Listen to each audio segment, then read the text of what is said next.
All right, let's make sure we are up and running here. And all right, I think we're live. Okay. Hey, everyone. Good morning. Happy Sunday. Welcome, and thank you for joining me in this session. As always, I'm honored to be here with you in this time of sensitivity and uncertainty. And I look forward to sharing our time together with you in our shared sacred space together today. So the things we'll do in sacred space today, as usual, we'll have a pretty standard kind of gathering today. We'll start by setting sacred space, and then we'll talk about our overall topic. And our topic today, a little bit interesting, is the theme is the imperative of transformation. And we'll go into archetype, we'll go into a bit of Greek thought, a bit of Roman thought, and all based on the fairy tale myth that Gary, my editor in Bangalore, has selected for today. We'll have a little exercise related to that, and then we'll close sacred space. So we'll go ahead and start by setting sacred space, and in beginning to do that, what I will say is, let me just make sure everything's running here, is that what we would like to do here is to create a space which is devoid of fear, threat, and control, in order for us to open to higher guidance from within our own selves, a safe sanctuary space for us all to relax and surrender with no feeling of danger or threat, in order so that we can partake of the emotional nourishment and the spiritual nourishment that comes from being in sacred space together here as a group.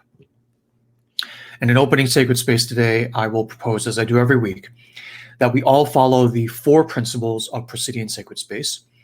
Number 1 is confidentiality, standard Vegas rules. What happens in sacred space stays in sacred space. Now, that's the rule that we have when we gather in person around the world in sort of more normal times.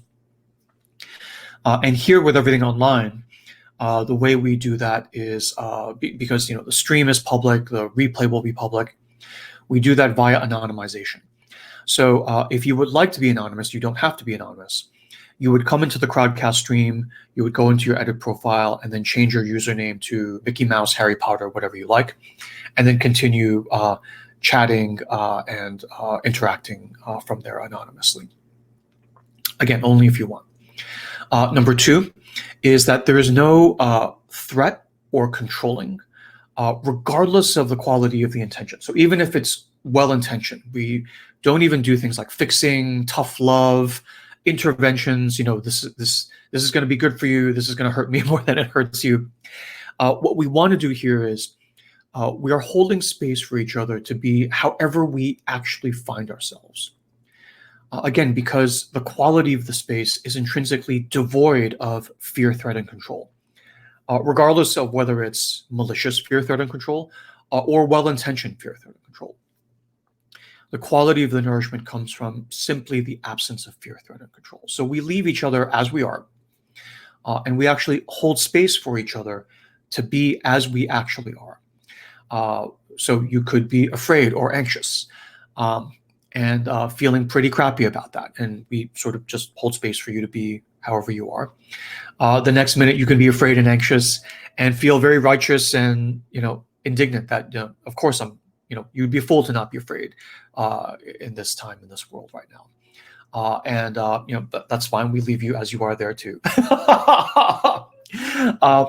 If you're happy, if you're relaxed and you feel good about that, that's fine. If you're happy and relaxed, then you feel guilty, like how come, I'm doing okay when everyone else is not doing that well. We leave you as you are, and we do this for each other, and we hold space for that. That's principle number 2. The third principle is a corollary, which is no commerce, right? So nothing may be sold. I can't sell you anything. Gary can't sell you anything. Please don't sell things to each other in the chat. But this also includes recommendations. So even if you're like, oh, there's this great book that just came out that will fix you right up with whatever, the thing that you just described. We ask that we refrain from doing that as well, because regardless of whether there's money changing hands, any kind of selling or endorsement or recommendation in the context of like, oh, you should do this, is when the finger comes out, it's the giveaway that there's fear, threat, and control. So we simply refrain from that. You can still recommend things, afterward, when we're back in profane space. Profane is not bad. It's just a different quality of space. But here in sacred space, part of the nourishment comes from this absence of commerce, recommendations. In other words, the absence of all forms of fear, threat, and control. We are here for your energy, not for the things you bring. We are here for what you are, not for what you do or provide. It's not an issue of your value add or how useful you are to me or anyone else. We're here just for you, and the quality of the space reflects that. The fourth principle is no expectation of participation. So again, no fear, threat, or control. There's no pressure to do anything. You don't have to chat. You don't have to ask questions. You don't have to stay for the whole thing. You don't have to invite your friends or tell other people you're coming. You can just come or go as you please. Again, the nourishment comes from the held space and your presence and attention, from what you are and not from what you do or provide. And all of us together here will tend to amplify that effect. So this is what I propose. And if you are not okay with that, that's totally okay. There's no fear, threat, or control to whip you into coming to sacred space in the first place or to stay. And what we'll do now is we will pause for a moment to give everyone a chance to make their selection as to whether they would like to stay and continue into sacred space. Or if you would like to withdraw from the group, and that's totally fine. We'll still catch up with you later in profane space. We'll still hang out. No worries at all. Okay. So we'll take a pause now to allow you to make your selection.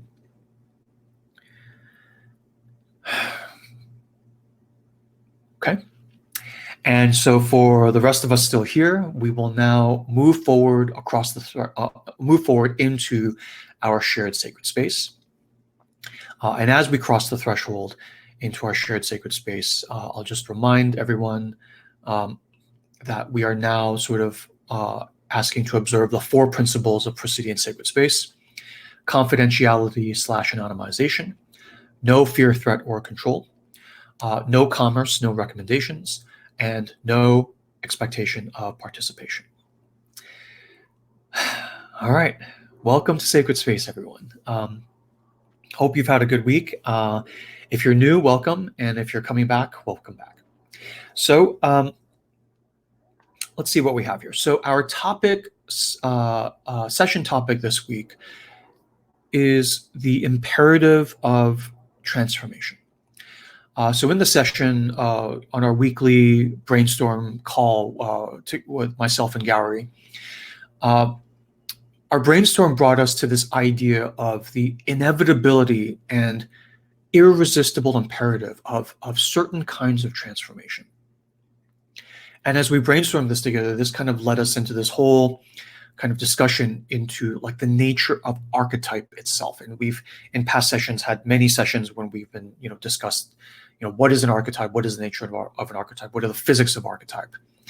And in this case, this idea of inevitable transformation, irresistible transformation, and the pressing force of this in our lives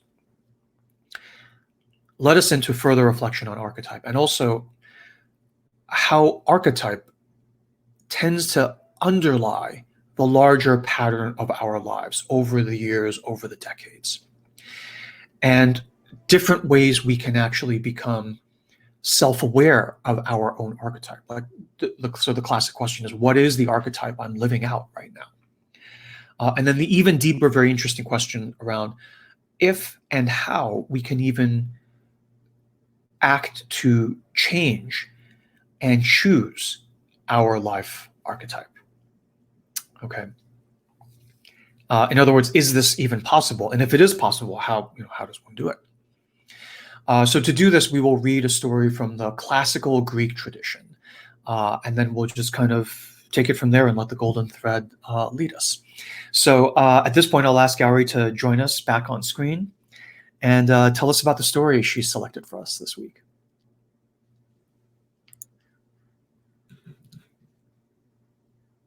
Hi, Gary. Hi. Can you see me? Hello. Yes, see and hear you just fine. Welcome back. Thank you. Thank you for joining us. Right. All right. So tell us about the story you've selected. we're back to Greek myth. So I've picked the story of Jason, which I think popularly Jason and the Argonauts is classic Greek myth. So the Golden Fleece. Yeah, the Golden Fleece. So that's what we're going with today. It's a very long story. I mean, right from Jason's birth all the way to kind of, his entire life story is a huge arc to cover. So I don't think we can do the whole thing, but we're going to focus on just the quest for the Golden Fleece that he set up his adventures. Yeah, when you brought it up, I was like, okay, yeah, I don't know that we'll be able to cover all that in one session. just like the Odyssey. I mean, we just picked a few episodes because there's no way we can cover the entire Odyssey in one session, Totally. or even like 2 or 3 sessions. So totally. we'll just go with a few slices. Excellent. Right. Okay, great. Do you want to start and tell us the story? Yeah. So this is a story, like I said, of Jason's quest to retrieve the Golden Fleece. But before I go into that, just to give a bit of a background on who Jason was, and why he even set out on that adventure, right? So Jason's father was Aeson, who was the rightful king of Iolcus. So, but he was overthrown by his half-brother Peleus. He took the throne away from him, and he imprisoned Aeson and his wife. And so Jason was born in this state of imprisonment, and his father and mother were afraid that Jason would probably not be safe in this condition,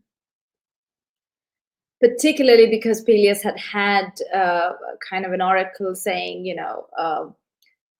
the son of Aeson would come back to seek revenge. So they were already afraid for the safety of their son. So they sent their son to Mount Pelion, and where he was raised by this centaur called Chiron, right? And he grew up there until he was 21. And when Jason turned 21, he decided that it was time for him to reclaim his rightful throne, and he wanted to return to Iolcus to confront his uncle and to ask him for his throne back. And all this while, Peleus was constantly afraid of being avenged for what he did to his brother. He also lived in fear of a man with one sandal, because an oracle again had foretold that he was fated to be killed by a man who wore just one sandal. And when Jason was coming back to Iolcus, he had to cross a river. And on this riverbank, there was an old woman who was sitting there, and she asked for Jason's help to be carried across the river. Now, Jason didn't know that this woman was actually the goddess Hera in disguise. And she was waiting there just to test this young man, to see if he was worthy to be helped in destroying Peleus. And her grudge against Peleus was that he had scorned her many times. So she had decided to help Jason, but to first find out if he was worthy. And Jason lifted her up and carried this old woman through the water. And while he was doing that, he lost one of his sandals in the river. But he continued walking anyway, and he went back to Iolcus wearing just one sandal. So, and because Peleus was constantly afraid of this very thing, when he got news that there was this new guy in town wearing just one sandal wandering around. He kind of met with this young man himself. And then Jason revealed who he was. And he also stated his intention that he wanted to regain his father's throne. And he asked for the throne back. Now, Peleus was afraid of him. He was afraid of getting into combat with him because, the oracle had said that he would kill him, right? So he thought of a clever ruse to get Jason killed. And he negotiated with him that he would return the throne, but only after Jason could get back the golden fleece from the kingdom of Colchis, right? So now the golden fleece came from this magical golden ram, which had been sacrificed on the land of Colchis. And the king there, King Aeetes, had kind of safeguarded the golden fleece there. And the ram had once belonged to Phrixus. And this is what Peleus told Jason, that, it once belonged to Phrixus. Now, Phrixus is our ancestor. So the golden fleece rightfully belongs here. So if we have to appease to our ancestors, then we must have that, golden fleece back. So please, could you get it back? And then, I will return the throne to you. So once that negotiation was done, and Jason agreed to this, his quest was now to go to Colchis and retrieve the golden fleece from there, right? So he decided that he would set out on an expedition. And he gathered some of the greatest heroes of Greece at the time to help him on this expedition. And a ship was built, this huge ship called the Argo. It was built by one of the heroes who accompanied Jason, called Argus. So it was named after him, the Argo. And it was, claimed to be one of the greatest ships ever built. And, all the heroes with him were, there was Orpheus, there was Heracles himself, one of the greatest heroes in Greek myth. There was Philoctetes, and we've spoken about Philoctetes before in one of the sessions. Then there was Peleus, who was, father of Achilles. So all of these great heroes who accompanied Jason, they set out on this epic journey, which was kind of reminiscent of the Odyssey for me. So because they go on to different islands, stop over, and they have different adventures in each of these places. And again, we're not going to go into the details of each individual stopovers. But eventually, after overcoming all of those challenges that they face on their voyage, they finally arrive in Colchis. And here, right, at this point, they land there and they have no idea how they're going to get this golden fleece. So, and this is where the goddesses come in. So Hera and Athena decide to help these heroes, right? And they ask Aphrodite for her help. And Aphrodite sends her son Eros to shoot Medea, right? Now, Medea is the daughter of King Aeetes, the King Aeetes of Colchis. So Eros shoots his arrows at Medea so that she falls in love with Jason, and she then decides to help Jason with his quest. So, and this is how it goes on. So, she goes and invites Jason and his friends to dinner. And at dinner, they actually explain why they have come to Colchis. They say that we have come to get the golden fleece. And King Aeetes is quite, amiable, and he agrees that, you can certainly get the fleece. That's not a problem, but they have to perform a few tasks first. They have to overcome a few challenges, and then they can have the fleece. So he gives these tasks to him that this is what Jason has to do. He has to first yoke a pair of fire-breathing oxen, and then he has to use them to plow a field with dragon's teeth. Right? He has to sow dragon's teeth then.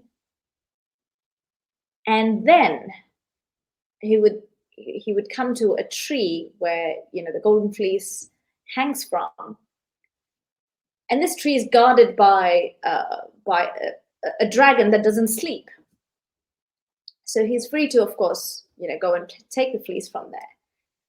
So Aeetes is all friendly, and he's like, oh, you can do that, but you just have to overcome these challenges first. These are tasks for you to do. Right? And all of these tasks are set up in a way that no one can really overcome them. And, it's certain death. But then Medea, Aeetes' daughter, who's already in love with Jason, she was a priestess of Hecate, and she was a very skilled sorceress herself. She was a witch. And she visited Jason, and she made Jason promise that he would take her back to Iolcus, and in return she would help him complete these impossible tasks. Right? Jason agreed. And Medea told him what to do. So she gave him a potion, and then she told him how to go about with these tasks. Now, so then, Jason made a sacrifice to Hecate, just as Medea had asked him. Early next morning, he took the potion that Medea had given him, rubbed the potion onto his skin, and he went to find the fire-breathing oxen. And because he had applied this potion all over his skin, he was able to yoke the oxen, and the fire didn't touch him, right? And then he used them to plow the field. And then he sowed the dragon's teeth that was given to him. Now, but the second challenge was the moment he sowed the dragon's teeth, from the soil came up hundreds of warriors, fierce, bloodthirsty warriors. And if he had to, cross to the point where the tree is, he would have to fight them through. And it would be impossible, right? But Medea had already told him what to do. So Jason threw a rock into the middle of the warriors, and they didn't know where the rock came from. They thought their fellows were attacking them. And so they began to fight each other, and they killed each other off. And then Jason just had to wait until everyone was killed, and he was the only one remaining.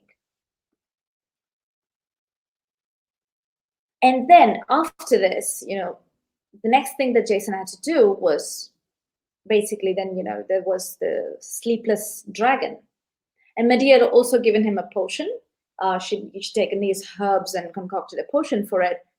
And the moment he kind of, released that potion, the dragon fell asleep.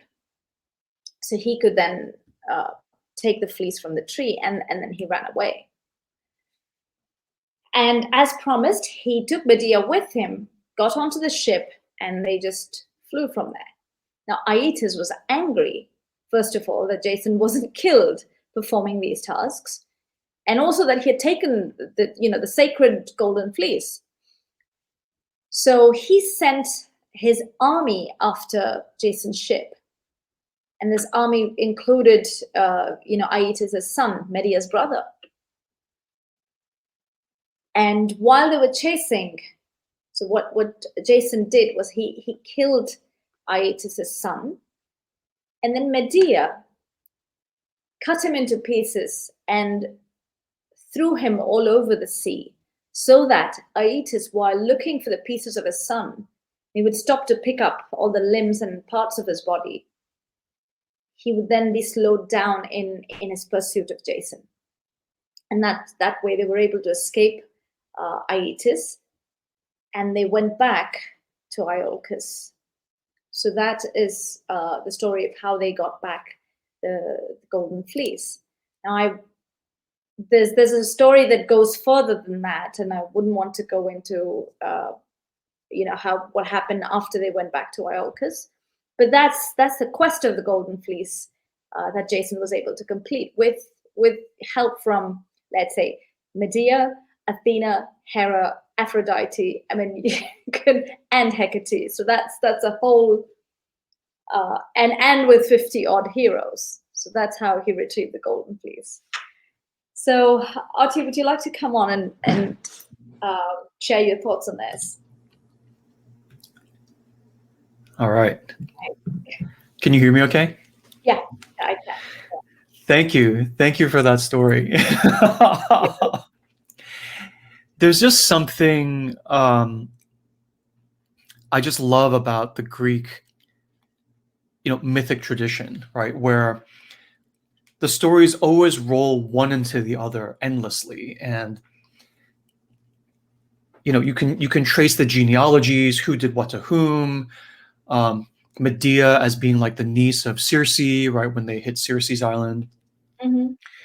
And it's fascinating because, for me, right, as a traditionally just like kind of good student, I like to master whatever material so I don't get caught off guard. I mean, when I started diving into sort of the Greek tradition, I mean, the Hindu tradition even more, right? But it's just like endless. There's no way you can hold it all. Even if you remember everything, you can't hold everything in your mind at once at the same time. Yeah. And for a while, I thought that was like a failure. I thought that was like, I'm not trying hard enough or whatever. Mm-hmm. And then, kind of another mentor kind of would explain to me, no, that is part of the archetype of a system like the Greek system or a system like the Hindu system, mm-hmm. where it's not designed by a single creator, because if it was, you could hold it all in your mind because your mind reflects that, right? Yeah. But it has grown out organically in this wild and yet strangely consistent manner. Yeah. Right? The patterns, the motifs, the archetypes repeat again and again in different forms. But in such a way where you can't actually grasp and control and contain it. You literally cannot wrap your mind around the whole thing all at once. And I guess that is by design. Because like any good fairy tale, it's trying to, like when we talked about dream within a dream last session, its goal is to bring you layer after layer deeper and deeper in. Not just to like teach you an allegory, like be a good boy or else, right? But to bring you into a certain state of mind. This also sort of recalls a couple sessions ago when, you told the Buddha story of, the mother with the son who had died and then sort of looking around for the mustard seeds, right? And the question, I think I answered this actually in live group advising, but, someone was asking like, so, what is the point of that? Can you go deeper? And one of the upshots was that the point was not to say, okay, scram kid, go and do this exercise just to kind of get her out of the way. It was specifically to put her in a specific state of mind, right? If you read the story linearly, you're like, oh, okay, I don't know, like, how do we interpret that? But if you put yourself into her shoes and imagine yourself going out looking for those mustard seeds, you realize that you are in a different sort of state of mind when you, in your body, go out and do that. Which is why, of course, he sent her on that mission instead of just explaining everything with words on the spot. So here, I guess I'm saying all this because it is such a delight and luxury for me, for each of these stories, to hear you tell them, well, for me, twice. First on our brainstorm call, and then to hear it again on the live Sacred Space session. Because when I listen to a story like that, personally, it puts me into a certain state, right? And it's a kind of state of mind, state of being where you're getting lost in the story. You're having trouble keeping track of everything. And as Westerners, we're kind of trained to like, our eyes just glaze over because it's like, the professor's just going on and on. But it is this kind of acquired taste because when you go into a story and you hear the words, once upon a time, or we are leaving our time now, or, a long time ago in a galaxy far, far away, right? To enter into these mythopoetic realms where, the point is to bring you into this mode of circumambulation. The point is to make you feel a little bit lost. Mhm. And that is the acquired taste of allowing yourself to be led into being a little bit disoriented and lost. Because that's when your guard comes down, and then the insights can hit you, not even from the outside in, but from the inside out. Mhm. You know, voices and feelings, hairs on the back of your neck that you have felt all along, but never really let come to the surface. Something about Jason and Medea, something about Jason and conversation between Jason and Philoctetes, right? Hits you in a certain strange way, and days later you have this kind of groundbreaking insight. Mm. And that's the kind of plowing, sowing, and then harvesting that is the sort of hallmark of circumambulation, right? It's not instant gratification, and it's not instantly obvious, but it does come in often like in a matter of days, not even weeks or months. Yeah. So anyway, that's just a thank you and appreciation for reading the stories, allowing me to just be passive and listen to them as well. I get so much out of them. So let me go into some of my notes here and kind of, see where we went with our brainstorm. So for me, when you brought up the Jason story, I was like, why are we talking about the Jason story? Because to me, I felt as well. I was like, why am I talking about the Jason story? I don't even like it. You don't even like it, right? I mean, the muse brought it to you, and you just rolled with it. So here we all are, right? Because of your muse. So thanks to you, thanks to her. But to me, the Jason story, I'm biased, right? I'm more at the level of the Odyssey, the Iliad, and that generation. The Jason story is this precursor to the Odysseus story. It's from an earlier generation. But the beauty of reading them next to each other is that, just like in the Odyssey, with the Jason story, there are tons of side myths, zoom-in adventures, different islands they visit. And a lot of these places are the same places that Odysseus visits as well. The Sirens, Circe, Scylla, and Charybdis, right? The clashing rocks, which are kind of given a mention by Athena in the Odyssey. Yeah. And then with the Jason story, you have the follow-on story of the betrayal of Medea and her vengeance and all of that. So just to kind of wrap all this, or give a little disclaimer up front, just with the Jason cycle, right? There's like a year of LSS sessions we could do if we wanted to slice it that way. So we're not going to cover everything in one session, and there's no overarching curriculum here, right? I'm just, Gowrie is like, you are kind of taking, the cues from your muse. You're serving up the balls, and I'm hitting the balls right back across the net. So there's a million different ways to sort of enter into the Jason cycle at different points in the story, different ways of looking at the sort of, crystal of the overall mythic cycle. But just for today, I think at an overall level in our brainstorm, I was kind of moved to read the Jason cycle from the point of view of this idea of the inevitability of transformation. Okay. And just a quick side note for those of you who may be new to Live Sacred Space, the way when we do healing, when we do sort of bliss advising and guidance, the way we read myth, fairy tale, but in particular dreams, we do a lot of dream work when we do our healing stuff, is that we read dreams mythopoetically, which means that we take dreams as a kind of reflection of something going on within us that is bringing itself to our attention for a reason, typically which we don't know. Right? If it were obvious, it wouldn't need to come to us when we're sleeping and our guard is down. It would just come to us as a thought during the day, and that would be that, right? But then the way we read dreams is that we read them mythopoetically, not allegorically. A dream is not saying you should do this, but rather showing you a state of affairs that is so within you, kind of like an X-ray. The X-ray shows you something, and then you're apprised of it. And then you, as the CEO, as the sovereign of your life, make a decision. Am I okay with the state of affairs or not? And if you're okay, carry on, no action needed. And if you're not okay, great, we've got the report, the update, and now we can make any changes, in your life as you see fit. And so the way we read dreams is we read them where we regard every major actor in the dream as being a symbol or avatar of a different part of your own inner self. Okay, so in this story, Jason is a part of you. Medea is a part of you. The two kings are a part of you, Aeetes and Peleus. And even the Argo is a part of you, right?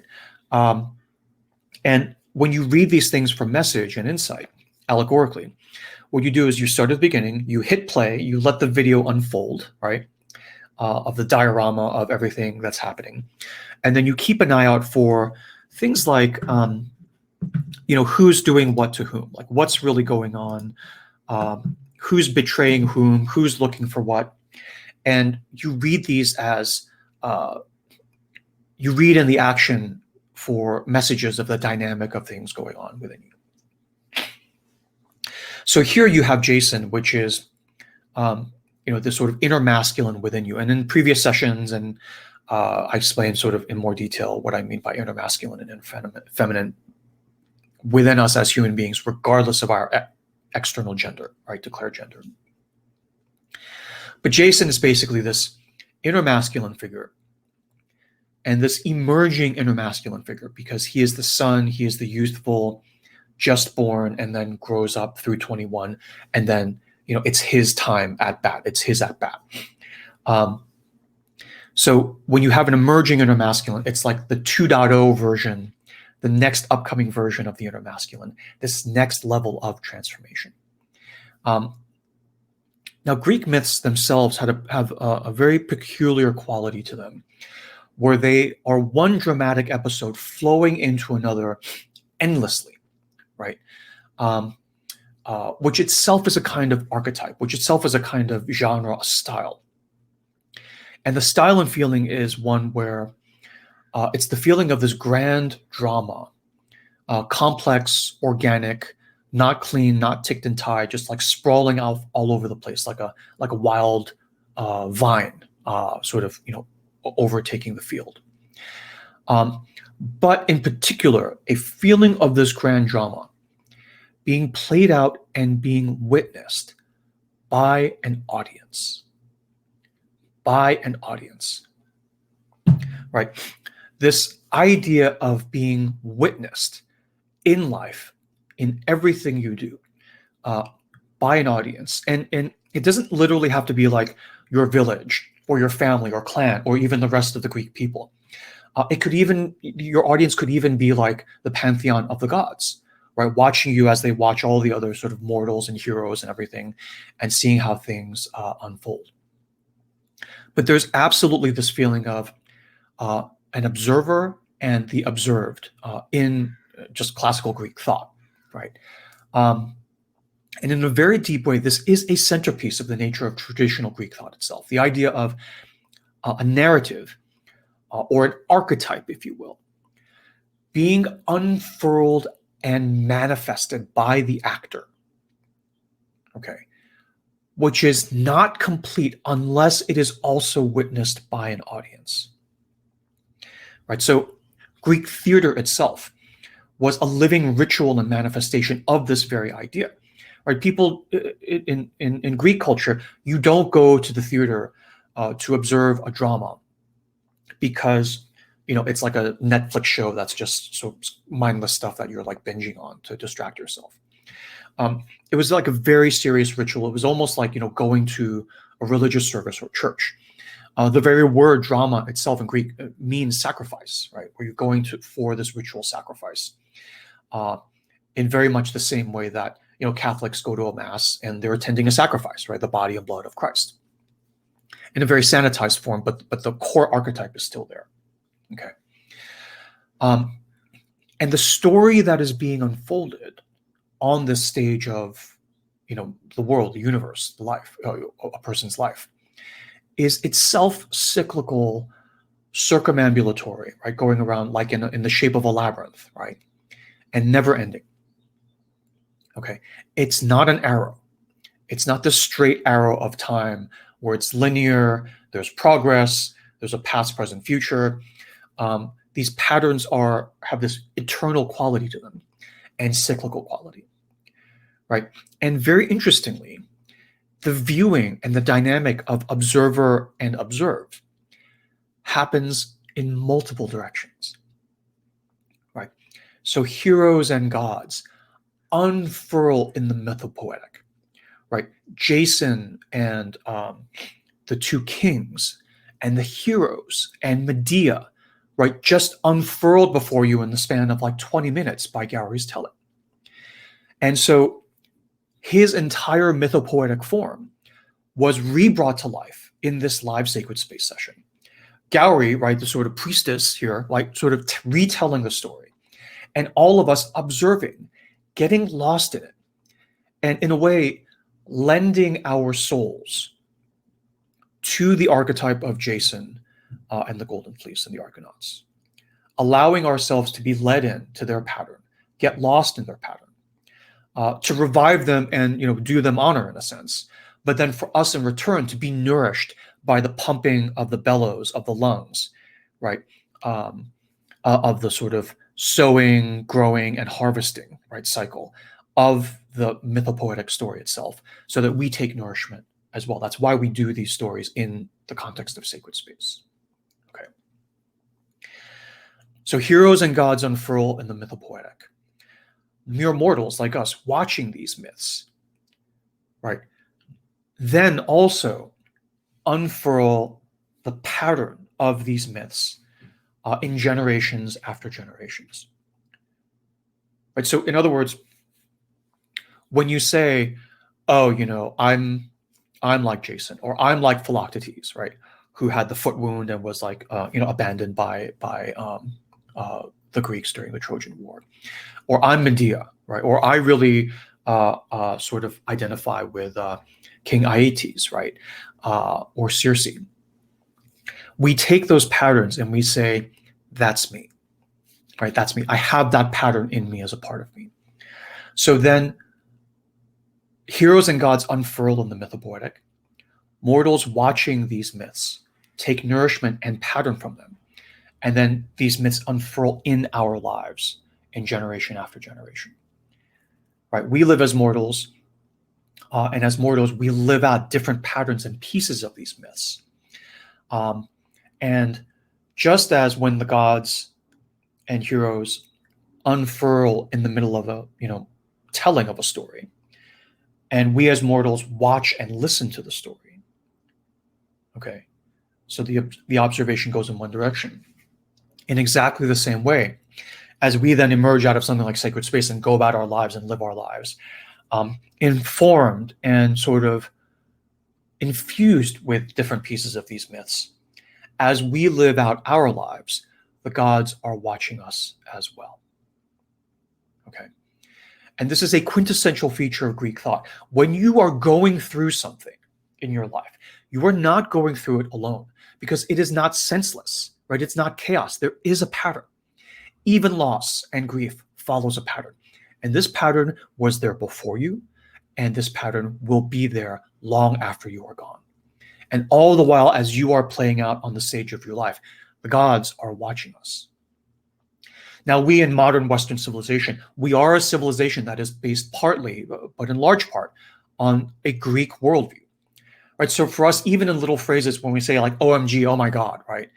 Why do you say, oh my God? We are implying when we say, oh my God, like mon Dieu, right? We are implying that the God or gods are watching and that we are not alone, right? When you're stranded on a desert island and you say, oh, why me? Why is it me that has to be victimized? You're not saying it to no one. You are saying it to the gods. You are saying it to all of them. And so this is a feature of the Greek worldview. You are playing out a role, a pattern, and you are being observed. Not observed in you could view it from the profane and say, oh, well, the gods are like grading us and we're going to get a report card and a theater critic review at the end of this, right? Or you could view it from the view of the sacred, where there's no fear, threat, or control. right? Where you're being observed not as a judgment or an assessment or a threat, right? But you are being observed, well, in fear, in the sacred, for no good reason, right? The gods observe you going through your life out of pure desire for no good reason, not because they have to, but because they desire to. And as we've said a million times before in the series, why do you do things out of desire? And the answer is because they are delightful. So the highs and lows of our life are delightful to the gods who observe us. Just as when we read this like very old, school child story of Jason and the Argonauts, or even, the Frog King, the Princess and the Frog, any of these stories, when we reread them, they delight us as well, right? And there is this sort of collegiality between the realm of humankind and the realm of the deities, where we're constantly dancing together and delighting each other, right? And the highest delight comes when we realize that's happening, right? We realize that's happening. Like when you're in the middle of a very tough time in life, you're like, oh my gosh, and you're clenching, and you're like, how do I get through this? And you're banging your head against the wall and nothing's working. At some point, some personalities, not all personalities, but some personalities who have, a certain kind of just sense of humor about it all, you kind of stop, everything's falling all around you, and you just start laughing, and you're like, and the person next to you is like, why are you laughing? Everything sucks in your life. And you're like, well, if I didn't laugh, I'd have to cry. And I'm not going to do nothing, so I'm just going to laugh. And you're like, c'est la vie, such is life, right? And so even in the midst of like grief and terror and hardship, you have this sense of like, there's still something. I mean, you wouldn't say this in mixed company, but there's still something no matter what's happening in your life. You get the glimpse sometimes of even in the darkest days, there is this sense of delight. Because obviously, just like the woman with the child and the mustard seeds from a couple weeks ago, if it were really horrible, you could end it all. You could push back from the Monopoly table and say, I'm not going to play this pretend game of Monopoly anymore. And yet here we are, right? We stay anyway. And the question is, why is that? Right? Why is that? And so this is what really contributes in my mind to the grandiosity of the Greek worldview, right? You are playing out a role and pattern, and you are being observed. You have no choice.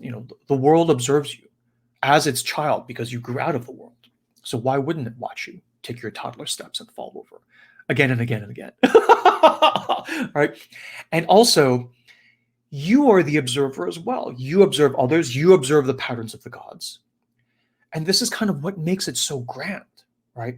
Mythopoetics are grandiose because they imply, meaning that matters, that is significant to us, right? The sort of opposite of mythopoetics of like the Cartesian, everything's just science. We're just, little ants on a little ball that's insignificant, revolving around a little speck of fire in this large universe that doesn't, give a crap about, what happens to us. And yeah, you could say that, and it would be true from one perspective. But it's like, dude, if you're going to complain so much, why are you even on this roller coaster ride in the first place? Or maybe you just like to complain, and that is your form of delight. So you can have that, and I'll go over here and have my other different form of delight, right? Where it's like, there's just something absolutely delightful about the idea that, we are on this like pearl blue ball, right, of lush green and, life-giving waters and sweet air, right? And that we get to like enjoy all of this. And then we're on this ball, like sort of revolving endlessly around the spherical fire, right? And it's just absolutely delightful, right? It's absolutely delightful. And so there is this sort of feeling of Greek thought. This is why I love the Greek tradition. And when we read them, we try to pull out certain archetypes, see the grandiosity in them, and then see perhaps if they have any sort of resonance for us in our own lives. So in this particular story, we have this suppressed inner masculine that is emerging, that's trying to break through the chains, right? Start with the betrayal of brothers, Aeson and Peleus, right? And by the way, all the masculine figures, and this is the same on the feminine side, are aspects of the single inner masculine. So there's only one inner masculine within you. And Jason is an aspect, Aeson is an aspect, Peleus is an aspect, Aeetes is an aspect. The heroes are a different aspect. These are all different faces of the singular inner masculine. And so throughout the story, you have this dynamic of different aspects of the inner masculine infighting over who is going to take charge of the engine of your life, right? Who actually is driving this bus? Is it a committee? Is it just me? This is very similar to the golden monkey, golden snake, the sort of three animals dancing a couple of sessions ago, right? Who is driving this bus? Are the three of us going to be in harmony? Is one of us going to win? How does this work? Now, the aspect of these different, the different aspects of the inner masculine here could be prestige or power, or sort of following your bliss, right? Even in the face of fear, threat, and control of the outer world, right? The pattern that follows is pretty typical and classic. In healing, when we do dreams with our advisees, we see this all the time. When you make a decision and go with one brother, one inner brother, one aspect of inner masculine versus another, the suppressed brother, right, the king you killed, will reemerge as inner masculine 2.0, right? So Aeson kills Peleus, Peleus' son, so suppresses the Peleus element, if you will. And then Peleus' 2.0, Jason, comes back and fights to restore the balance or claim his place or at least exact vengeance, right? And you see this back and forth, the swinging of the pendulum all the time, even in fairy tales like, Cinderella, right? On the feminine side, we see the pattern of the suppressed mom coming back in the form of Cinderella. And the prince almost rides off into the sunset with the false bride, one of the two evil stepsisters, twice. He rides off with the first evil stepsister, realizes the mistake, comes back, takes the second false bride, and then comes back, and the third time's the charm, and he gets Cinderella. Okay. So here, inner masculine 2.0 is the son. The baby is born, Jason. Right up front, the prophecy says, this is going to take over, this is going to restore balance. And in Greek worldview, it's this convenient little thing where if it's a prophecy, it's gonna happen, right? So the magic of prophecy in the Greek system is that it's a little bit of a cheat code where you know that this will definitely happen. It's kind of like a glimpse into the underlying archetype. Okay. So it says that Jason will restore balance in one way or another. And it is basically unavoidable, right? In other words, this transformation is coming and you cannot avoid it. The imperative of transformation. This transformation is coming and you cannot avoid it. Now, this idea of unavoidable transformation is not, it's part of the older system, right? Jason and the Argonauts is a little bit less interesting to me than the Odyssey because it sets up all of these core foundations of Greek thought. So the idea of like unavoidable transformation, it's like, yeah, okay, we get that. That's obvious. And now in the Odyssey, we see how like you play on different variations and derivations of that. Okay. That's why we typically focus on Odysseus, but just to give a sense of how old the Argonaut story is. In the Odyssey, when Athena is guiding Odysseus, when she's getting him to like man up and go through Scylla and Charybdis, and she's like, there's only two ways. One is through Scylla and Charybdis, and the other is through the smashing rocks, right? And she basically says, with Scylla and Charybdis, at least you have a chance. You're going to lose a bunch of men, but you will get through. But through the smashing rocks, you have no chance. The only one who did it was Jason, and he had Hera protecting him. And I'm not Hera, and you're not Jason, so just forget it. So even in the Odyssey, the Jason story is referred to by a goddess as like, ancient history. So like, just forget it. And the Odyssey itself is already thousands of years old. So for me, the insight from the Jason story is a bit more foundational. And one of the foundational ideas is that the idea that certain fundamental transformations in life are inescapable. Certain transformations in your life are going to be a part of larger infrastructural tides, ebbing and flowing of tides and motions of a given life. And they are inescapable. Okay. I mean, classic example is death itself or puberty, right? Moving from boy to man, at least biologically, if unless you experience initiation and you fully come into manhood. And same on the feminine side, right? I mean, a girl coming into womanhood, at least on the biological side, puberty, menses, it's like these tides, you don't stop them. These are fundamental transformations, which are it's just part of the background reality, and they are inescapable. So how do you stop the tide coming in? The answer is, obviously you don't, right? Watching as an observer of this drama, you see right from the get-go, it's like, this is not going to end well, because this guy has basically like drawn his sword and he's fighting the coming of the tide, right? Who is going to win that? It's not the guy. Okay. But time and again, we try anyway. And this is when we move into the realm of tragedy. Right? This Jason transformation has exactly this feeling of it. This is not about the Golden Fleece. This is about Jason trying to reclaim his throne and prophecy and everything. It's like he is going to succeed, if not in reclaiming the throne, in exacting vengeance on the inner masculines that suppressed his side of the clan, right? So the first king tries to push him off. No, you can have it, but only if you go get the Golden Fleece. Then he goes to get the Golden Fleece, and the king who's watching over the Golden Fleece also tries to push him off, Iates, right, the son of Helios, and says, no, you can't do that. And they both try to push him off, and they both fail.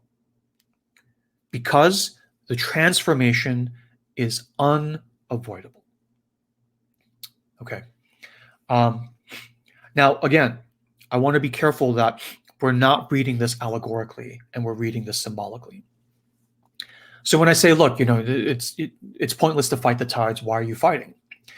The point is not to be allegorical and say, so when you see a transformation coming, don't fight it, just let it roll over you. That's absurd, right? It is in the nature of King Iates to fight the tide, right? That's the whole point, right? It's in the nature of King Peleus to fight the tide and try to avoid Jason. It's the pushing back against the tide that makes all of this generative, kind of bubbly, soupy stuff that creates all of these side effects and circumambulation. Right. So in addition to the irresistible, inescapable imperative of transformation, the tsunami wave that's coming, what this is also saying is that it's irresistible, and you, of course, will try to resist it. And now, if you're watching the archetype from the 30,000 foot level, even of your own life, you're like, okay, here we have this irresistible object about to hit, right? This irresistible force about to hit this immovable object. And grab your popcorn, because here we go. Right? And such is life. And if you're watching it in the form of a myth, as a mortal, you get to watch. And if as a mortal, you're going through it yourself, and you know it's pointless and you're fighting anyway, because you promised to fight the tide, so you're fighting the tide, the gods are watching and they're eating popcorn. And we go back and forth like this forever, as a delight, if you choose to be at that level of delight and in the sacred. quick sidebar on the actual golden fleece. This golden fleece, we're not going to cover every symbol right in the story, but the golden fleece is kind of, the main one. So this golden fleece is the object you need to get to in order to achieve rebalance, right? So a fleece is this general sense of shelter, nourishing. It's like a golden blanket, right? And general embodiment, because clothing, as we've said with tailors and all the other stories in the past, clothing is a symbol of embodiment. And it's golden, and gold is a symbol of insight. So we're talking about the goal, the mechanism by which the suppressed inner masculine comes back and rebalances everything, at least until the next round of unbalancing. And the key things he needs to achieve are insight, often about the archetype itself that you're in, embodiment, and protection. Okay, these are what you quest for balance, this golden fleece. And then, of course, the dragons, the lost board members, all these other things that we've covered before come into the story as well.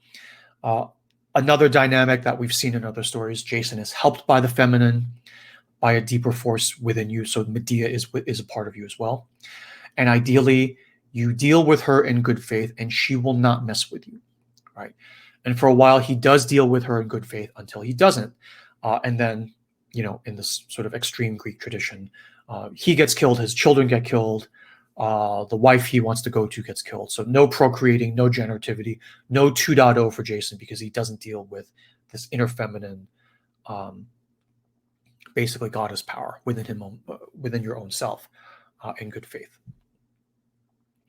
So, so this idea of the transformation that's going to happen will happen.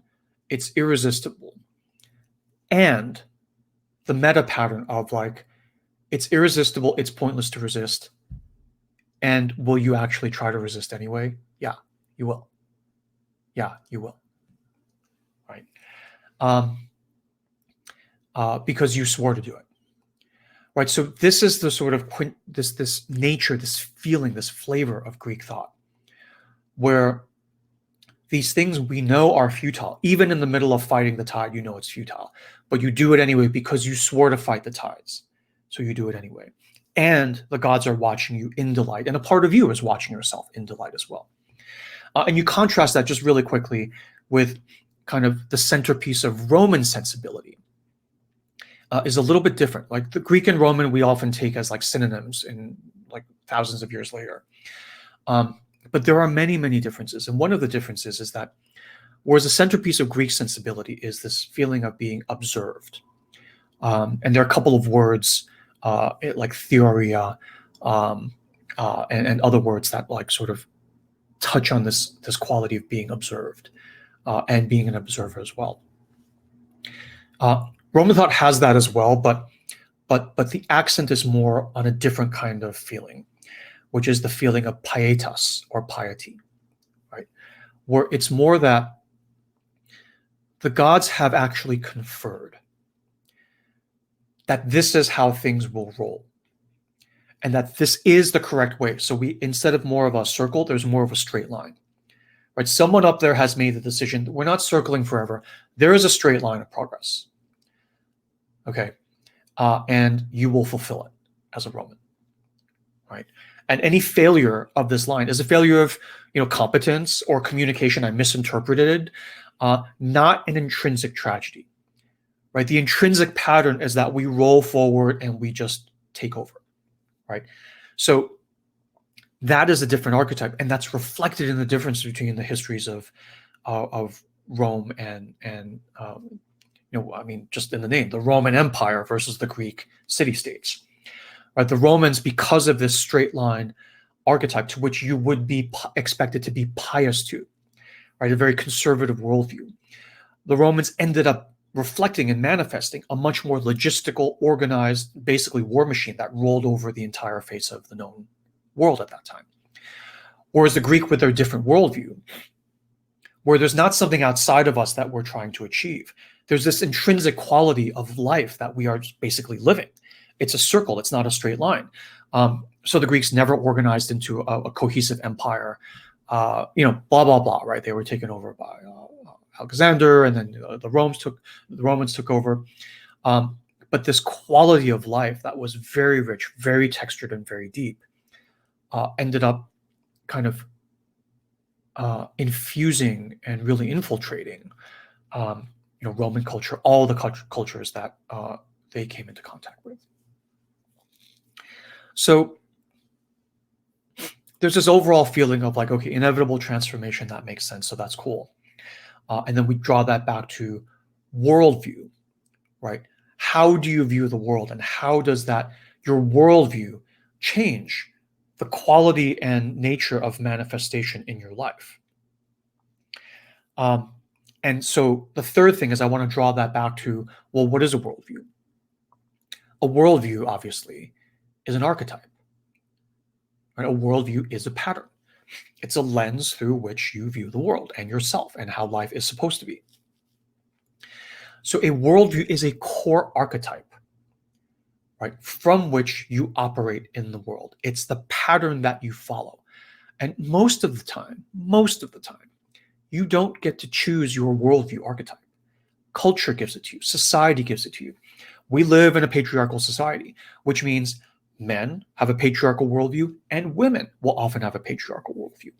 Even if we resist the patriarchy, we resist it from the worldview of patriarchal thinking in the first place. It's very hard to step out of, even as you try. Now, the reason I'm mentioning any of this is that there is a certain kind of deeper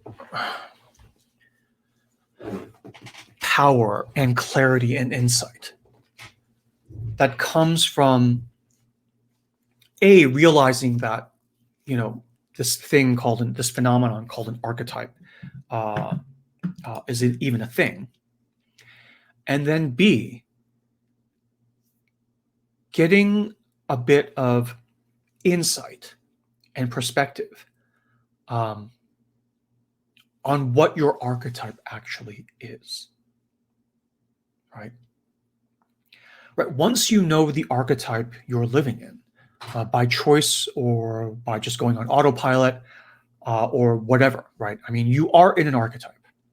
And once you realize what that is, everything that has happened to you in your life will tend to become clear. You'll look back and it's like, obviously, right? Obviously. I was in an archetype that said I need to go up and to the right all the time. And yet, tinged with this other sort of aspect of this archetype. And of course, I would self-sabotage at the 11th hour over and over and over again. Right? So what you thought was failure, what you thought was self-sabotage, when you find the right archetype, you look back and you're like, no, actually, I was following the archetype, the larger archetype, perfectly. I wasn't incompetent. I was perfectly competent. I was just in the wrong pattern. Right? And so the more you soak into it and understand, the more, in addition, right, you can potentially transcend the archetype you're in and actually make changes and even potentially navigate yourself from the archetype you're in to a different archetype.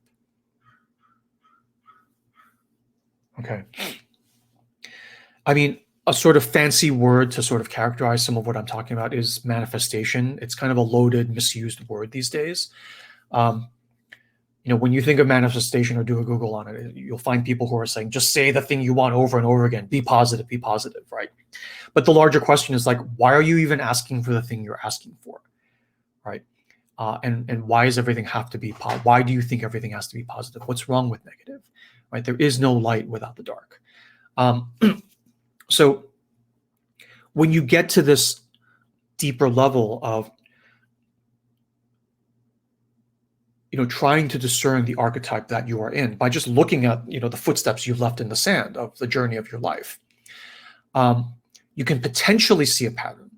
And then once you see the pattern, you can potentially start to make choices about like, am I in the right position in this archetype? And then an even more interesting question, which is, do I even want to be in this archetype in the first place? Okay. So one classic archetype is, let's say, bully and victim, or master and slave, right? And so if you're the victim in the bully victim archetype of a life, right? You were like the scapegoat in your family all your life, and now you're an adult, and you have agency, you have money, you can go anywhere, you can get new friends, you can do all of that, and yet you find yourself, even with your new friends and away from your family, following the same kind of archetype where you end up being the victim and everyone else ends up being the bully. And so, just as a simple example, I mean, the number of archetypes is kind of infinite, right? Everywhere you look, in even the room you're sitting in, everything you're looking at has a sort of, kind of gross manifested local version, right? And then also a master archetypal version, right? So when you look at me, you're looking at this individual guy named Artie, right? But you're also looking at a human. You're also looking at a man. You're also looking at, there's multiple archetypes that combine and make up like the unique thing that I happen to be. Okay. So in that example of like bully and victim archetype, there are two questions. What seat do I occupy in this archetype? So I occupy the victim seat, right? Well, that's kind of shitty. So, so the first thing you can ask is, right, what do I do to get out of the victim seat? And if you are in a bully victim archetype, right, this fighter jet only has two seats. So if you don't want to be in the victim seat, you have to be in the bully seat, right? And often, when we work with people in healing, they're like, well, I don't want to be the bully because that's crappy too. And it's like soul destroying for me. And I never want to treat anyone like other people have treated me. So I guess that's why I kind of stay as the victim, right? So you stay as the victim, not out of weakness, but out of a kind of quiet strength, where you're like, I'm not going to do that to other people. So I'll just stay the victim and I'll take it.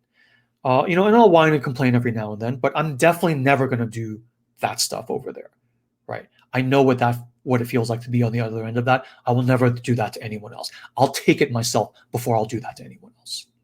Okay. So that's one level of lovely insight.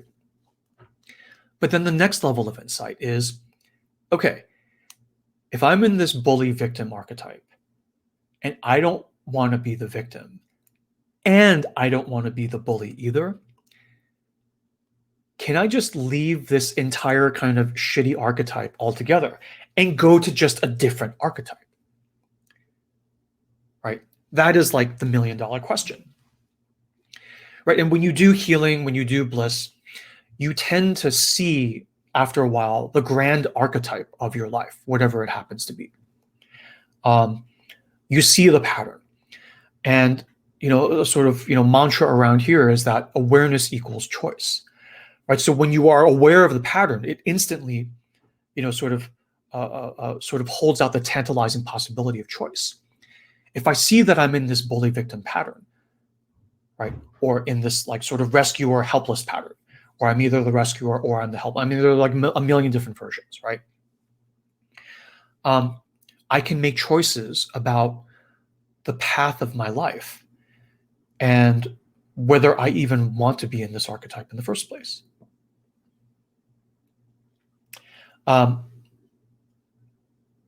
So there is always a pattern running things or guiding things, right? That's the sort of overall archetype or worldview of Preside and what we teach here, okay? And for us, the very experience of being anything, right? Not just a father or a son or a lover or whatever. It's like being anything. Like even if you're a rock, even if you're a tree, there is a pattern to being a tree. There is a pattern to being a rock, right?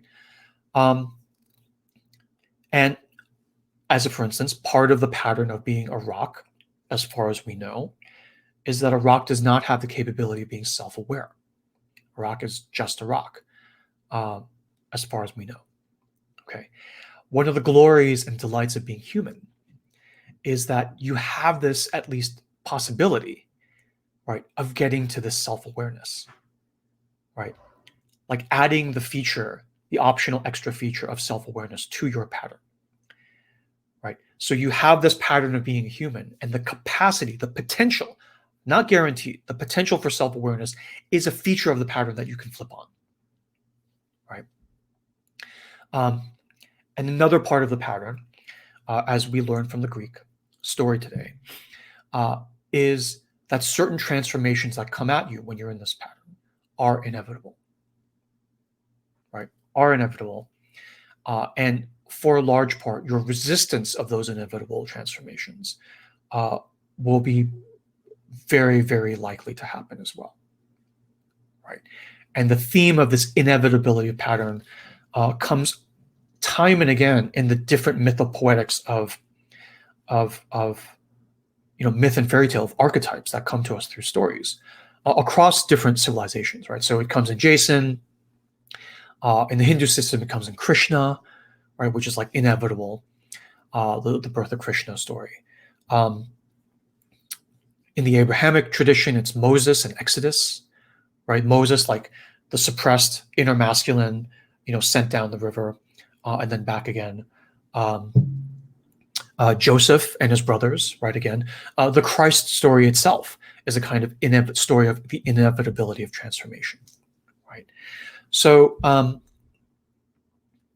so the Jason story itself is rich with different forms of archetype. I guess one of the things I'm doing here is, instead of going through in detail, I'm kind of giving you this sort of meta skeleton key of archetype, so that you can read for it further in the story if you want. But I guess the larger point is that you can use the skeleton key of archetype in reading the pattern of your own life as well, which is why reading myth and fairy tale is so nourishing, which is why going to the movies and watching shows is so nourishing, because they are, half-hour to 2-hour dioramas of archetype unfolding that you take nourishment and benchmark data, data points from in navigating your own life. So if you could do that at the individual level, you can also, I'll add this as well today, do that at the collective level as well. So there are collective archetypes in civilizations as well. I mean, Jason, Medea, Odysseus, Penelope, Circe, the Sirens, are all collective archetypes of Greek mythopoetics. And the other thing this brings to mind is that over the summer, this last summer, in summer of 2020, in the middle of the pandemic, in the middle of the Black Lives Matter protests in the States, but also around the world, I did a couple talks on racism, on that archetype. And in particular, I talked about American racism, which to me is another sort of stunning example of the same dynamic of archetype. So I want to bring this to this sort of collective example, and not go too far in it, but I want to touch on it because I want to sort of illustrate, if I can, the sort of applicability of archetype to all these different kinds of situations, so that you can, only if you want, right? No pressure, no fear, threat, or control, only if you want, you can consider using these archetypes as a skeleton key to decode what's really going on in these different situations. So in the collective archetype example here, in America, we are the inheritors of the European sort of white superiority archetype. And I'm not judging, I'm not saying it's good or bad, I'm just sort of naming it as kind of a thing. And the European sort of white archetype, which is not the white versus black thing that's in America, but this more general feeling of like, well, I mean, as whites, we are superior and the rest of the world is inferior, which is a sort of derivative of like, as humans, we are inferior and the natural world is inferior, which is why, we feel comfortable with like messing with the environment, which, is coming back to bite us in the behind, right, in a big way. But a sort of next order derivative of that is that even among humans, there are superior and inferior. So that in this case, right, one group, the quote unquote whites, look at the rest of the world as inferior, and also then in exactly the same way with nature, morally acceptable to exploit, to enslave, et cetera, et cetera. And this then is the core archetype. That is what you feel in all other areas, right? Because if you have this archetype within you, you're not just going to feel superior. You're going to feel this need to manifest it aggressively in the outer world, right? You will go to Africa. The Europeans will go to Africa. Will go to sort of America and start finding, exploiting the people and natural resources that are there. You will take things. You will subjugate others. And again, I'm only talking about the quality and physics of the archetype. I'm not talking about whether it's right or wrong. I'm not talking about whether it's good or bad. I'm not placing blame. I'm just kind of like naming it, right? And there's a specific reason for this. And the reason is not that I'm going to start dumping on white people, right? That's not the point at all. But here, there's this general archetype that has fueled this aggressive push out of Europe, right, into the rest of the world over the last probably 1,000 years. Okay. And in America in particular, it turned into this localized version, which was simplified into white versus black. And in particular, white versus black, master versus slave. Okay. There were other races, right, in America. There were Chinese people building the railroads back then, right? They were like sort of, white versus black, like basically makes you blind to everyone else and everyone in the white camp and and everyone in the black camp, right? It's just this funny kind of dynamic where, an old Taoist saying, right, is like, what is it? The 5 colors make a man blind, the 4 tones make a man deaf, right? So if you name the colors, Roy G. Biv, like the spectrum, if you think there are only like 7 colors, then you're blind because you look at a hillside covered with, redwood trees. And if I ask you what color are the redwoods and you say green, implying that the entire hillside is only one color, you're blind. It's a million different colors. You could maybe say a million different shades of green. But in the sunlight, there's a lot of yellow there too. Any painter will tell you this, right? So in America, it kind of mutated into this white-black master-slave archetype, okay? And the issue with this archetype is that even though slavery was legally abolished, right, in the 1800s, this archetype of superior-inferior is still very much alive in America and other places. And so the only reason I bring this up is not to blame anyone or say anything's bad. That's perhaps a separate conversation. But in the context of archetype, it's a fascinating and potentially very relevant case example. Because when we talk about archetype, we talk about the magic and the power of A, becoming self-aware of the archetype you're in, and B, potentially choosing to go into a different archetype. Right? And most people in the States are not self-aware that there is this superior-inferior archetype going on. Once I say it, you look around and you're like, oh, okay, like in Hollywood, all the leading sort of stars look a certain way. And you kind of see it everywhere once you have that lens. But even after that, you're like, you've just described, the quality of water to a fish. And this is the water I'm swimming. So I can maybe see it for a moment and then I can't. I can't imagine going up on land. I can't imagine not being in water. I don't even know what that is. So over the summer when the Black Lives Matter protests flared up, it was fascinating to hear the chatter where for many non-Black people, the extreme of the brutality and the hardship Black people experience in this country was a shock to them. It's been obvious for anyone who had eyes to see, but it was a shock, right? And so it has been this kind of very powerful awakening. But I guess what I'm saying here is that A, there's self-awareness of the white versus Black archetype. And B, right, there is then the deeper question of where do you sit in this archetype?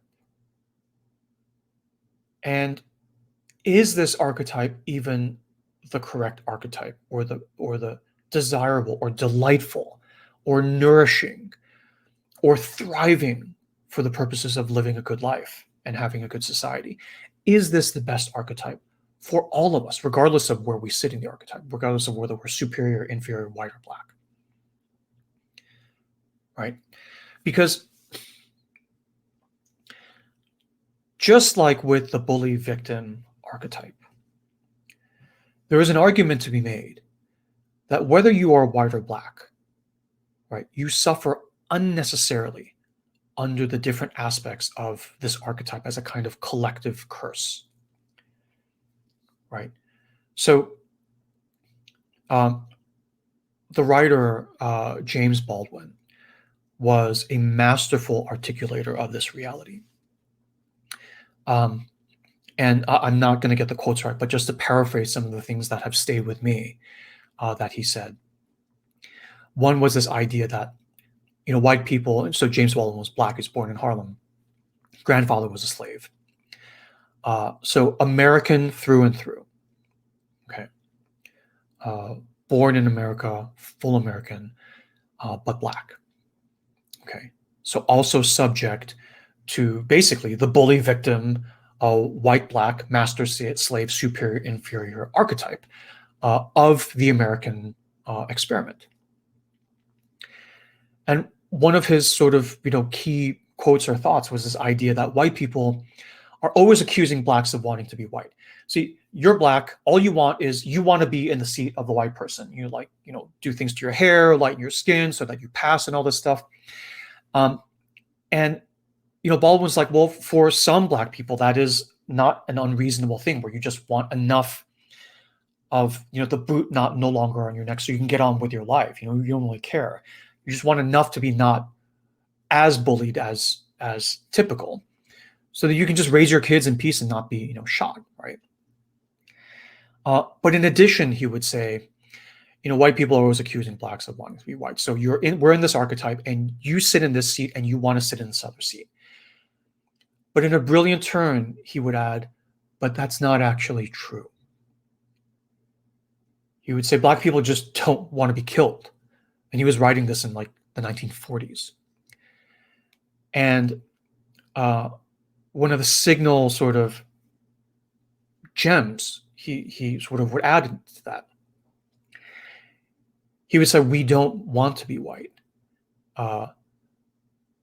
We wouldn't wish being white on our worst enemies.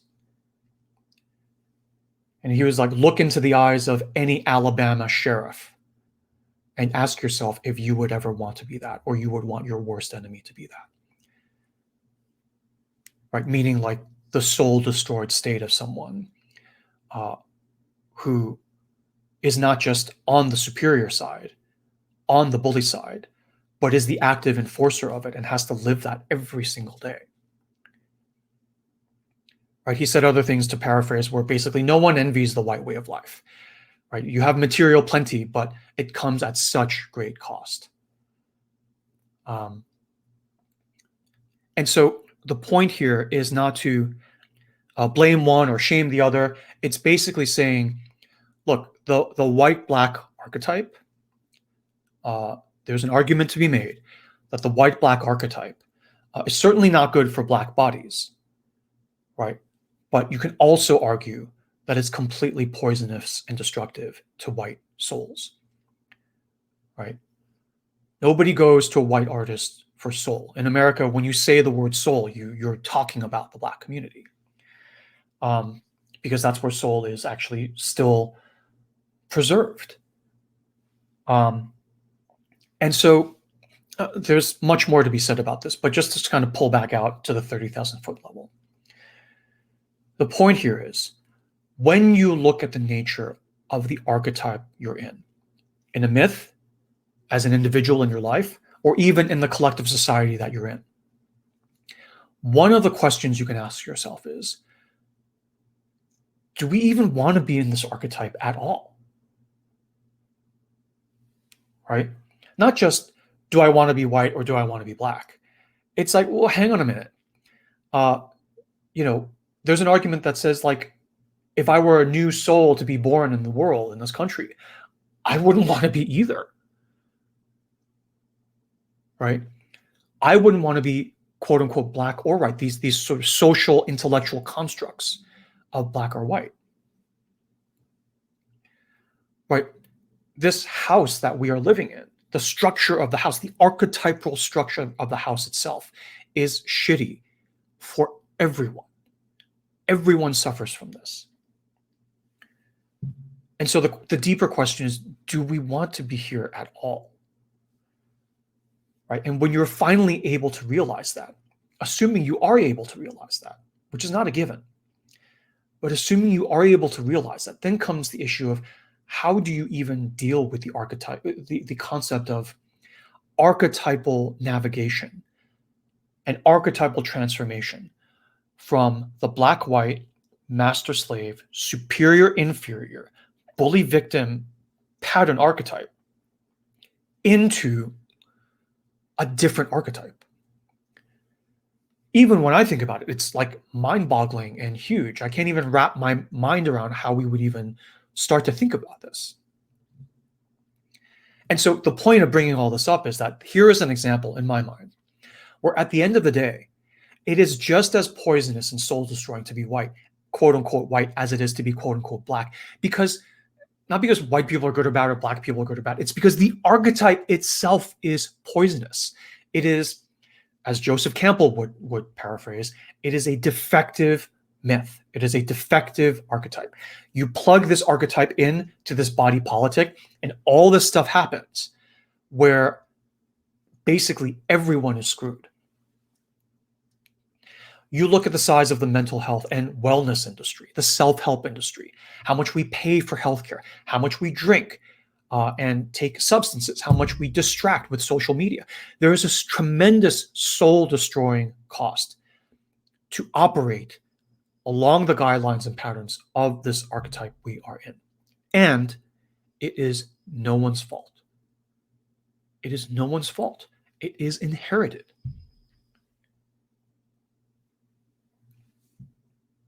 Right, to paraphrase Baldwin again, it's like, it wasn't the choice of any black person to be born with dark skin.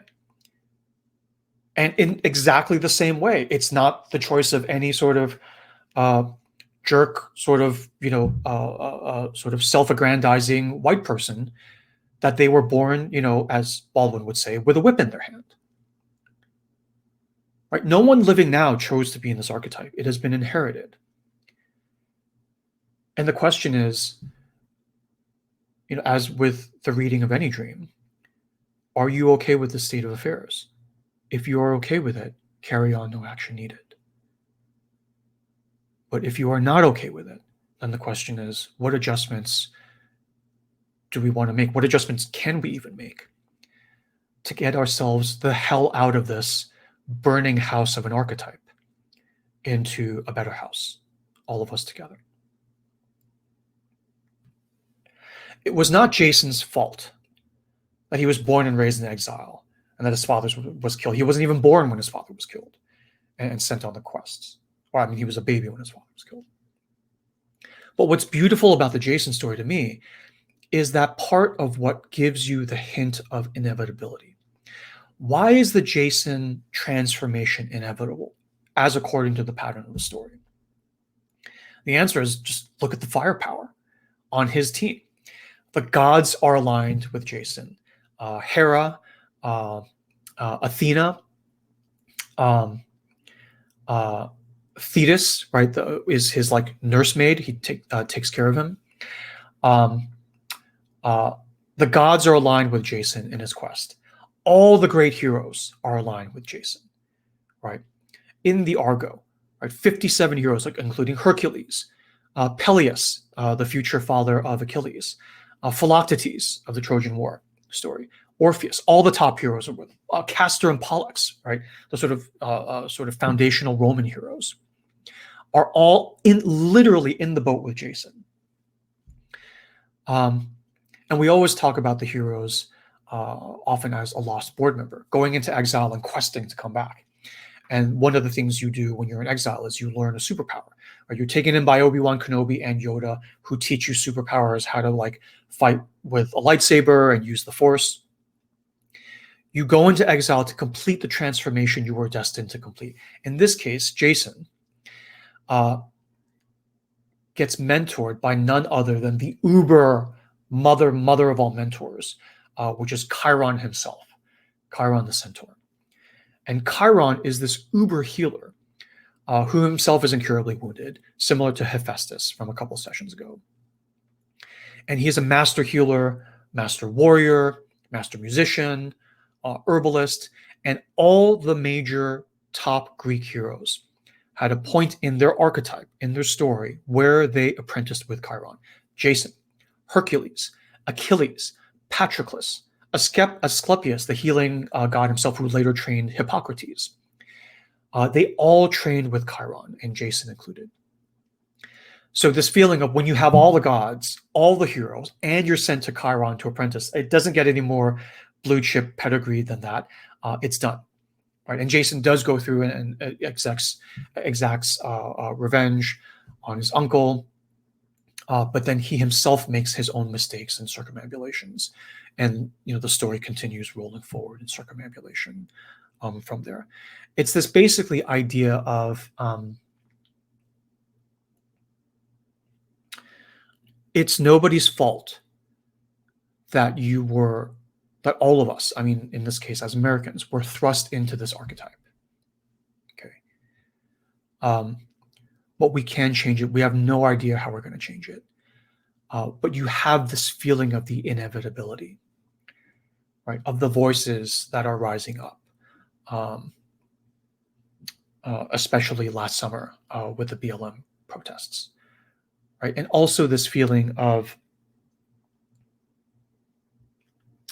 the wretchedness of the role of everyone in the archetype, right? Bully and victim, superior, quote unquote superior, and quote unquote inferior.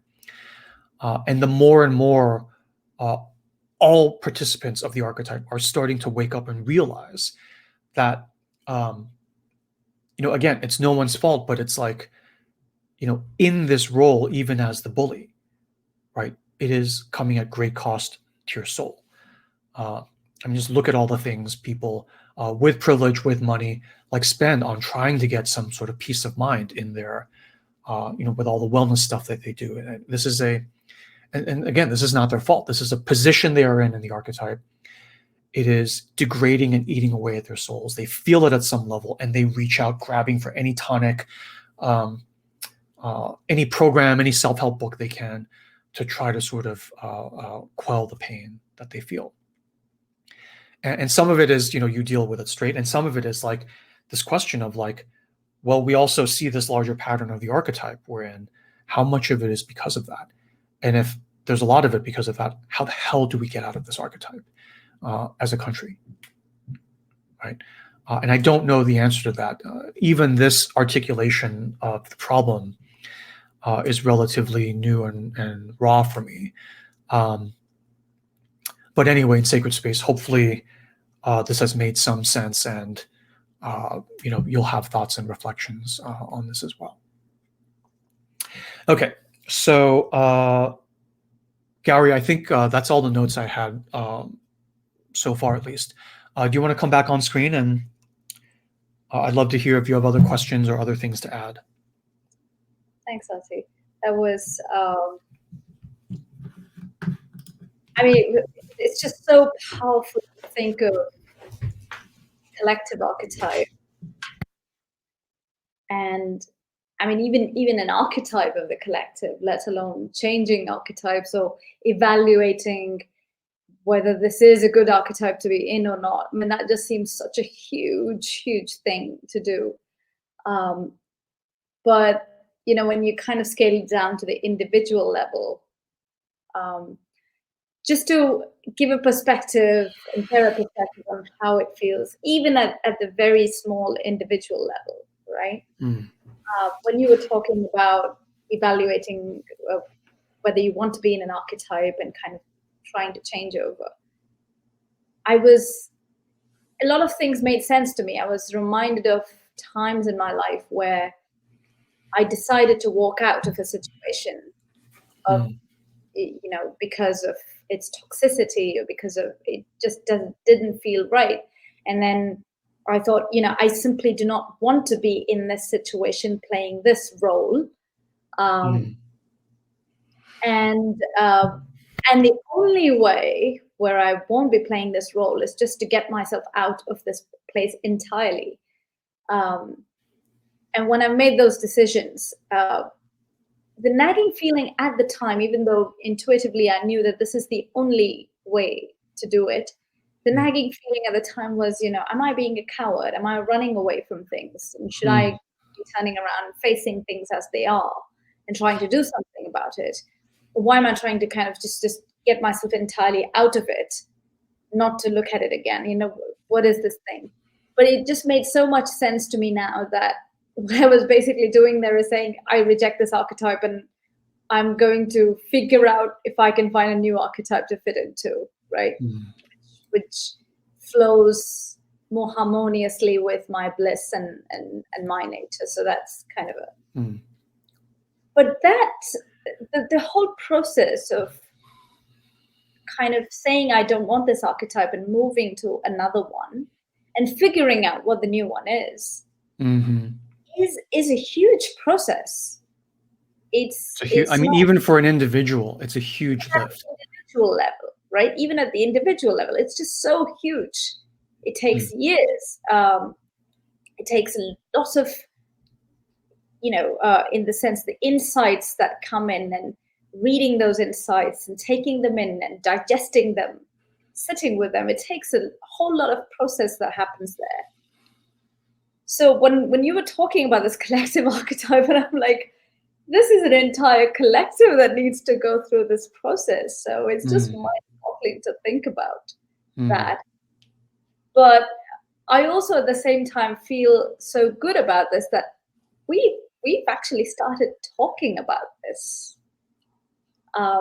which I think is a great start. You mean even here in the series? Even here in the series, I mean, this is kind of a space where we get together and with other people, and we're saying this openly. We're starting to talk about it. The fact that we even get to say this and consider it and think over it for a few minutes at least is an amazing start. So it just feels really sort of, I feel quite optimistic at this point, although I know that there's so much more to be done in this space. I don't know how many years or decades of work to be done, but yeah, it's a start, I think. It's really interesting because just listening to you talk, it's sort of one thing that came to mind that I don't know if we didn't talk about it, or maybe I thought it and we didn't actually, like the line of like what I think in my head versus what we talk about in our brainstorm is a fuzzy one. Because I'm like, why didn't this make it into the notes? It's like, oh, I didn't actually say it on our call. Right. It's this idea of so if I say on the one hand, an archetype, there's always an archetype running everything under the hood. And then I say, oh, but you can possibly change your archetype. The question then becomes, is there a level at which there's no archetype? Obviously not. So there must be a meta archetype, which if you settle into it, allows you to look down on the actual logistical implementation archetypes, the operating archetypes that are working, so that you can move the Legos around and switch them around. And the question is, what is that higher archetype? And the higher archetype for me is the archetype of creator. The archetype of creator. So there's master and slave, right? Neither of which is creative. Because master is defined by slave. There is no master without slave.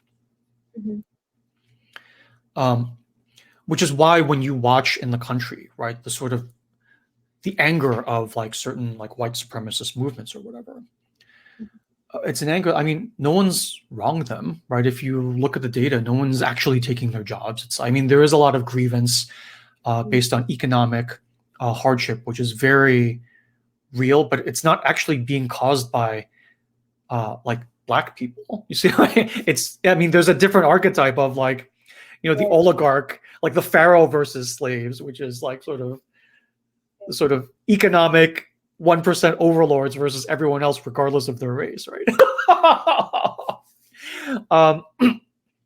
But that's like, we're not allowed to talk about that. But I guess the thing is, like, if you think about it, one of the characteristics that just makes sense if you're in a master-slave situation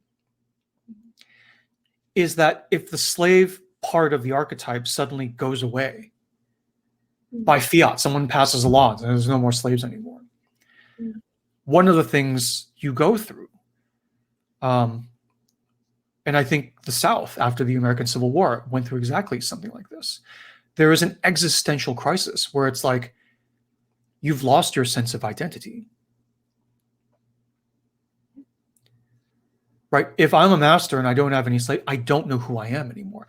And by the way, this happens all the time in a healing cycle.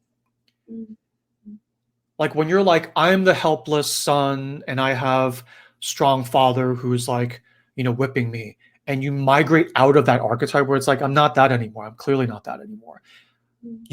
It's like when you're shifting your car from like reverse to first gear, it doesn't go from reverse fully into first gear. You go through neutral first. Right? You always go through, like if you drive a manual transmission, it's like you always pop the clutch and you go through that split second where like there's no gear engaged. You're not going forward or back. You're like coasting. Right? And neutral gear, when you're in a healing circumambulation, is I have no idea who I am. If I'm not the poor victim, everyone's always like dumping on me and scapegoating me, and I'm not that anymore. And I'm not the bully. There's a period of time, which could be days or months, where it's like, I have no clue who I am.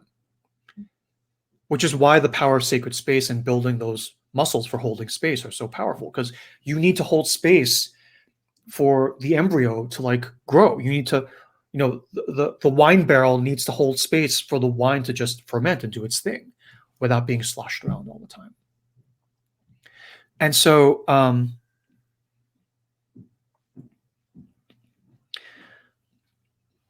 so both sides of master and slave, bully and victim, are intrinsically uncreative because they don't get to define themselves. Right? They don't get to define themselves. I mean, let's just say this. If you're like, you know, born in a white family in this country, and it's like, you know, sort of very conservative, very sort of, I mean, let's not say racist, but it's just like a very traditional, let's say Southern American family, right? And at school, you start befriending, you know, Black classmates because you just like them, right? I mean, you read this in stories all the time, in short stories and novels and everything. Like when you come home, like word gets around and you are, you're reminded of who you are and you're threatened with fear, threat, and control. It's like you don't hang out with those people. And you're like, why not? And that's how these things generationally get passed down. So it's like, there is no creativity there. You are just as constrained and enslaved in either role of the archetype. Right? Because you don't have the power of sovereignty over your life. You don't have a choice. You may live in a nicer home and not be as threatened by law enforcement, but you still don't have a choice. And so the archetype that's above that is what I would call the creator archetype. And we've said a lot about creator archetype and like when we talk about manifestation or anything, but the creator focuses on the what, not the how. Right? The Lord in Genesis says, let there be light, and the lights turn on. He doesn't worry about how. Is it electricity? Is it a fusion explosion of supernova? The creator doesn't worry about that. right? When you're in the creator archetype, you say, let there be light, and it just happens. Afterward, you may do a fun, nerdy session on like how it actually happened, ex post facto, right? But that's the difference of the creator archetype. You walk in and you make friends with whoever you want to out of pure delight, and nobody stops you. Right. And for me, the counterpart to the creator in the creator archetype is creator protector, like creator bodyguard. Right. That's like the ultimate. Where there's a part of you that protects you and holds space. Mm-hmm. And then in the inner sanctum of the temple, there's a part of you that like takes delight and, divine inspiration and then just creates for no good reason. For no good reason. And it's interesting. How do we get from bully victim archetype in, like, let's just say this country into creator archetype? I don't know. I don't know that everyone, I don't know. I don't know how that works. But I will say that, we talk about pandemic as transformation in the very first episode of this series, almost a year ago now. There are other things even outside the pandemic that are kind of, if you read them mythopoetically, they are pushing us in a certain kind of direction, right? The fact that, like robots are taking all our jobs, right? And even if you want to just continue being a wage slave, right? Just working, I just want to work, and I want my pension, and I want guaranteed life employment, and I just want my life to be simple. For whatever reason, that's becoming less and less of an option. Even if you want it, they're like, you can't have it. Like you're almost being forced into being some kind of creative role. I don't know. That's not exactly right, but there's a feeling that there are other forces that are kind of pushing us in that direction. And I don't know why that is, right? It's just a pattern that I've been kind of loosely tracking over the years. What else? So in a way, I was also reminded of something that Jung said. And it helps me at least kind of not be overwhelmed by the scale of things when it comes to collective transformations and changes, right? Is that, I'm paraphrasing this, I don't remember the exact quote, but something to the effect of when someone asked him, how does a collective change? And he said, well, when each individual undergoes healing and transformation one by one, and you have that individual level of work to do. You're like, come on, man, really? Can I just put something in the water like they do with like fluoride and chlorine? It's a lot of work, but then that's just how it's to be done. So I guess I mean I know it feels like a lot of work when put that way, but I find that somewhat reassuring. Like I said, when you look at the scale and it overwhelms you, it kind of helps to just scale it down to individual levels. So like, okay, I'm going to take this one bit at a time. Right. And maybe we can do this. Yeah. Cool. So would you like to share the exercise for reflections this week? Okay, yeah, we've only got a few minutes left. Yeah. Okay, so the exercise we came up with, given all our discussion, and again, the fourth principle of Presidian Sacred Space, no expectation of participation. You don't have to do the exercise. There's no quiz. Take it or leave it. But if you would like to do it, it's just some questions for reflection. Take 5-10 minutes out of your day between now and the next session, sitting in your car before you go to your next errand or at home, and take some pen and paper, and then just write out whatever comes to mind when you ask yourself these questions. Okay. And the question then is, what archetype are you living out in your own life now? However you define that. And maybe you're like, I think I'm in 5 different archetypes. Dump them all out and see if there's a meta archetype that is controlling the overall pattern. What is the archetypal pattern of the path of your life thus far? This is almost the central question when we do our healing work over time with people, right? And also dream work, right? It can be said that one of the functions of dreams is to reflect back to you some aspect of the archetype that is at work in your life. Right? And you know it's an archetype if you see a dream or read a story and some switch goes on in you, when you like something clicks in you, you say, oh my gosh, that's me. That's absolutely me. And that is the beginning of trying to see the overall pattern, the overall archetype in your life. Once you are able to, if you're able to intuit what this archetype is, some follow-on questions. So in this archetype, what is your role in the archetype? Are you okay with your role?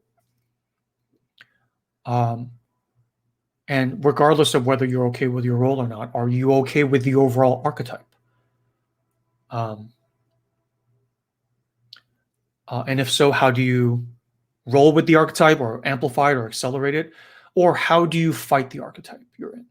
How do you leave it and try to get to a different archetype? You can say in a matter of speaking that in life, every transformation, initiation, we go from one phase to the next of life. From boy to man, to king, to sage, from girl to woman / mother, to queen, to crone. Every transformation we go through is a navigation from one archetype to the next, from girl to mother to queen to crone. And how that works, how it is inflected by each culture, right? So the process of going from boy to man is different in the US than it is in the Soviet, in Russia, different for European, different for South American, for someone from Africa. I mean, all these cultures do the initiation differently. So how it is inflected for you in the culture you find yourself, how it works, and also whether it is successfully completed or not. Whether you roll with it or you fight the tide, right, in the classical Greek sense. And then what circumambulations spill out of that conflict. And that then describes the pattern of your life. And then what is the archetype? What is the pattern that is described by that? Okay, so I think that will be the exercise. I mean, if you do the exercise and there are things you'd love to share, I'd love to hear them. You can email me or put them in the questions or the chat. We can pick them up later. It's a very interesting question for me. I'd love to hear what people come up with if you feel like sharing, and no pressure. Okay, so that's it for this session. We're about at time, and I'll go ahead then and close the session. Thank you for joining us today. Our next session is again next Sunday, same time. And it's free, open to the public. Feel free to invite others. Let me just put up a link here for everyone. There, and for Facebook, I'll put the link up there. And you can sign up now if you like. And with that, I'll go ahead and close the session. I hereby close this session of our shared sacred space. Thank you for holding this space with me and us, and thank you for sharing the nourishment, the emotional nourishment and the spiritual nourishment of this shared sacred space with us. I give you my blessing. Go in peace, bestowed with blessing, free of fear, free of threat, and free of the undue control of others. Have a great day, have a great week, and I will see you all in the next session. Happy Sunday, everyone. Thank you.